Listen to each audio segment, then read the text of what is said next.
Hi, yeah.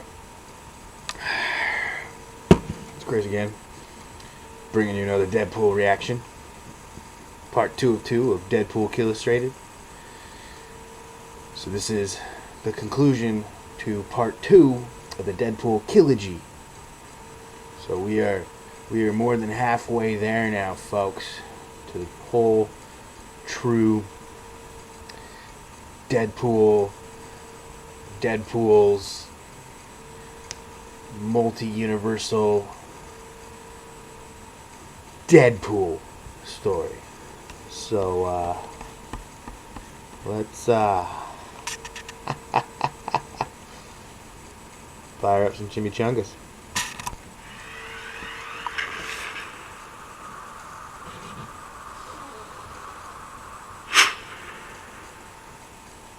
So as we get into our second part and our conclusion of the Deadpool Illustrated story, what we find here is that we pick up with Ebenezer Scrooge in A Christmas Carol.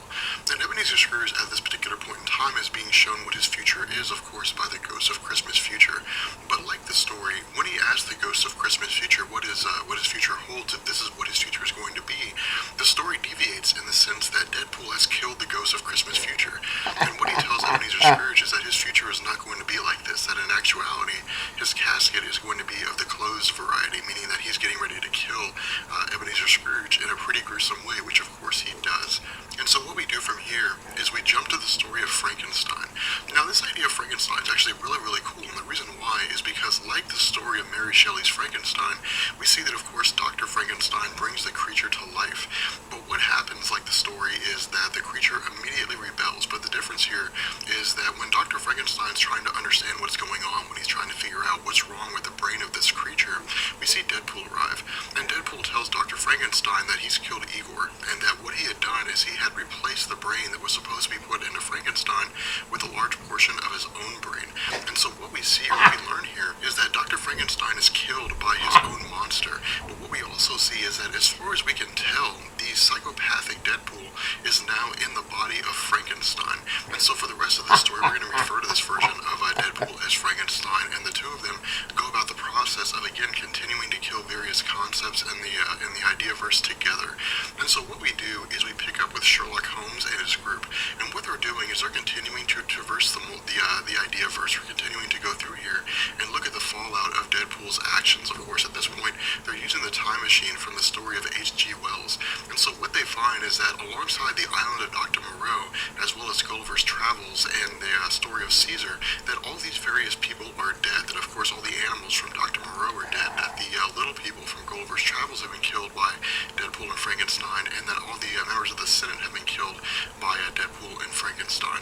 And so what they begin to realize here is that Deadpool's not traveling alone, that someone is with Deadpool now, and so they have to hurry because now their efforts are twofold, meaning they can do more in a shorter amount of time. And so what we do is we pick up with Deadpool and Frankenstein in the story of the Jungle Book. Now this one I like particularly because this one actually sticks relatively close to the story of the Jungle Book, that is to say how it was written, as opposed to the Disney version we had seen. Of course, with the original version of the Jungle Book, what we had seen was that once Mowgli had been more or less cast out of his village, that he had enlisted the help of various animals, and they went back and killed everybody in the village. But with this story, we of course already pick up with Mowgli, with Deadpool and Frankenstein, who have killed various animals in the jungle. And so Mowgli and Bagheera appear to Deadpool and Frankenstein and ask them why they've done this. And Mowgli says it doesn't matter. The only thing that matters is that they deserve to die for their actions. And so we see Bagheera and Mowgli both attack Deadpool and Frankenstein. And what Deadpool says here is that he's not acting alone, that Mowgli is mistaken if he believes that his intention is something other than to kill, or Deadpool's intention is something other than to kill Mowgli. And so what Deadpool says is that he's enlisted the aid of Shere Khan. And so we of course see Shere Khan the tiger arrive. And what the Frankenstein version of Deadpool tells us here is that Shere Khan had agreed to join their efforts, even though Shere Khan knew that he was going to be killed in the end by Deadpool and Frankenstein. And so what happens is, of course, Shere Khan along with Deadpool and Frankenstein are able to kill everybody from the Jungle Book, including Baloo. And as a result, Shere Khan is killed in the end. And so from this point, we jump to the Caribbean Sea. And what we find with the Caribbean Sea is that we're actually picking up here with Captain Ahab and with Captain Nemo. And what they found here is the wreckage of the Hispaniola, the ship that was written for the book Treasure Island. And what happened happens here is that as they're going through this, as they're looking through various things, they come to a realization. This realization being that the ship, the Hispaniola, was around long before the ship of Captain Ahab, and that again, even Captain Nemo's ship is far more advanced. And so basically, things are in the wrong time. And so what seems to be happening here is that the multiverse, the idea of multiverse, is folding in on itself. That all these different realities that Deadpool is jumping to are beginning to converge into one, and that time itself is beginning to become, meshed together or streamed together to the point where we see various characters from different time frames existing at the same point in time in the same universe. And so ultimately what we see is that once they realize that that once they actually arrive at the surface, they come across various wreckage. And what they do here is they find a couple survivors. Now, Captain Ahab's initial intention is to kill them. He simply views them as pirates and says they deserve this kind of treatment.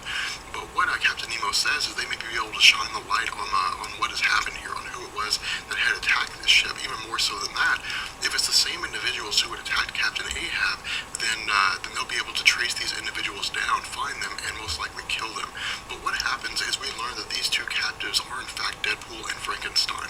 And so again, Deadpool and Frankenstein go about the process of killing most everybody. The only person they don't kill yet is Captain Nemo, and the reason why is because what we see them do is strap Captain Nemo to a torpedo and then shoot him out of his own ship, at which point he comes into contact with the Little Mermaid, who is revealed to be, the basis for Nemo the Submariner, and both of them die in the process. And so what we do is we switch over to issue number 4, to the final story of this particular series. And what we find is that we're again picking up with Sherlock Holmes, and Sherlock Holmes is going through and again giving us these small vignettes of these different stories of characters that Deadpool has killed, that he's killed the entire story, or the entire basis behind the story of Macbeth, that he's killed the story behind the Raven, and the picture of Dorian Gray. Now, if you guys notice with the picture of Dorian Gray, what's really interesting here is that Deadpool had shot the picture, and there's a reason for that. With the portrait of Dorian Gray, what we had seen was that this was a story whereby a young man named Dorian Gray would be youthful forever as long as a picture of himself was maintained, because within this picture was basically his soul, and the only way to kill him was to destroy the picture. And so this is the reason why Deadpool had shot the portrait of Dorian Gray, because it was the only way to kill him. And so what we do is we transition back to Deadpool and Frankenstein at the Strait of Messina. And what happens here is Deadpool and Frankenstein come across the Greek mythological monsters of Scylla and Charybdis, I believe is how you pronounce it, I'm not 100% sure. But while these two characters had existed throughout Greek mythology, ultimately the characters, as far as Deadpool knows about them, was most likely brought to him by the story of the Odyssey by Homer. And so what happens here with these two Greek mythological monsters is that sailors who were traveling through the Strait of Messina basically had to face one of two obstacles. Either they could come across Charybdis, who would consume their entire ship. Charybdis was basically a giant whirlpool in the Strait of Messina, or they could go across Scylla, who would most likely take 6 of their men.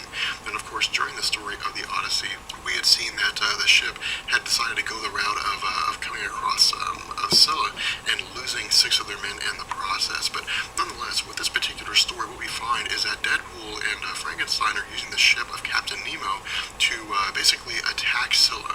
And what they do is they trap her, they harpoon her, and it's revealed to us, of course, that Scylla represents Galactus. And what they do is they pull Scylla into the mouth of Charybdis, and then Deadpool sets the ship to explode and then teleports out, which results in both Scylla and Charybdis being destroyed at the same time. And when they teleport out, what we find here is they arrive in Paris in 1627. And what they do here is they basically encounter the Three Musketeers and D'Artagnan. Now, of course, with the idea of the Three Musketeers, Deadpool said that his initial intention was to encounter them at some point anyway. And the reason why was because he's angry at the fact that the Three Musketeers candy bar doesn't have any peanuts, which I think is actually a legitimate claim. I love the Three Musketeers candy bar. I think it'd be delicious if it had peanuts, better than it is now, but it doesn't. It's just like some solid block of stuff. But in any event, what happens here is Deadpool, of course, alongside Frankenstein, continue killing various ideas, and they kill the Three Musketeers. But what's really interesting here is that once the Three Musketeers are killed by Deadpool, Deadpool begins to realize that not only do the Three Musketeers basically represent the team aspect, or even the very basis for the concept of the Avengers and the X-Men, but that various superheroes are beginning to die in the process. The concept of them are beginning to go away. And so what happens here is that as they're getting ready to take off, as they're getting ready to leave, they're confronted by Sherlock Holmes and his group. And what Sherlock Holmes says is that this is all going to come to an end, that everything is going to stop now. And so what happens is that basically a large fight breaks out between the group of Sherlock Holmes and Deadpool and Frankenstein. Now initially, Sherlock Holmes and Watson stay back, and what Sherlock Holmes tells Watson is that eventually their time will come. The opportunity will unfold to where they can take their action and they can do what they can to kill either Deadpool or Frankenstein or both. And when this opportunity unfolds, we find that Watson shoots Frankenstein in the head, effectively killing it, and the psychopathic voice of Deadpool is returned to his mind. But what we actually learn here is that this version of Deadpool had never left. This version of Deadpool had been there the entire time. He had simply just been quiet. And so what we find out here is that as Deadpool is trying to get away, as he's trying to leave and regroup, that his hand is cut off by Mulan.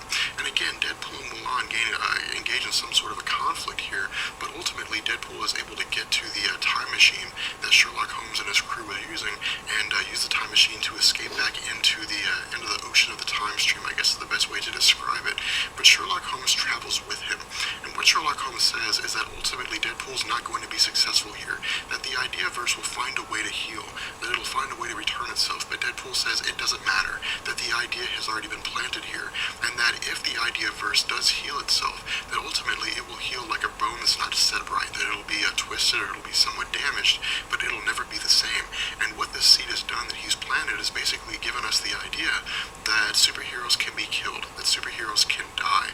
And so ultimately Deadpool slips back into the time stream, or back into the ocean of time, and we don't know exactly where he goes from here. But what we do is we pick up with Sherlock Holmes again as he's on this time machine, trying to keep the Ideaverse alive. And the way he's doing this is by basically remembering everything that he had seen up to this point, all the characters and the stories that Deadpool had killed. Now it seems as though he's successful, and that in some capacity the Ideaverse will remain alive. But before we find out what happens next, the story comes to an end.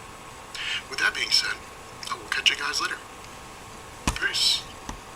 Be sure to follow me on Twitter. There you can keep up with all the updates from Comics Explained and talk to me directly. Alright.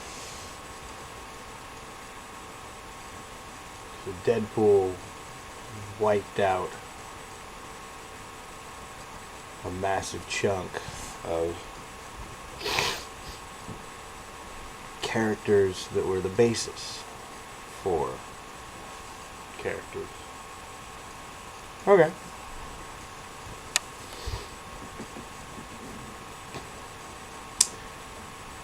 I just like the concept of putting half his brain inside Frankenstein. I think that is just...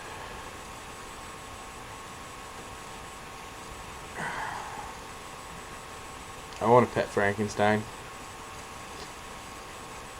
I remember to hang out because I'm going to be bringing the final installments to the Kilogy. Deadpool kills Deadpool. And that's like a whole bunch of Deadpools from all across the multiverse coming together. So, I'm really stoked about that. Let me know what you thought in the comments. Let me know what other heroes or stories you're interested in. Don't forget to like, share, and subscribe. Peace.